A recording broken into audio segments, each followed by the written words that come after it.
Assalamu alaikum. Hey guys, welcome back to my another video. In this video, how to make a 3D box in Photoshop. Okay, first of all, select a new layer, a rectangle, select box color, use this color. Example, stroke, not use stroke. Then press enter, hold shift, click and drag it for fixed size. Okay, then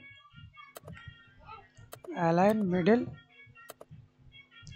go to 3D, new 3D extrusion from selected layer. Click yes. Okay, and move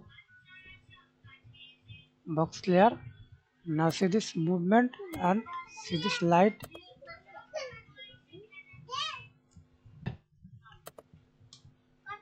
Okay,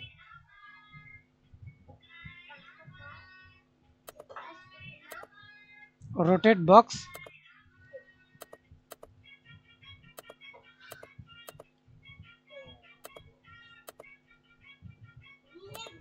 Move box.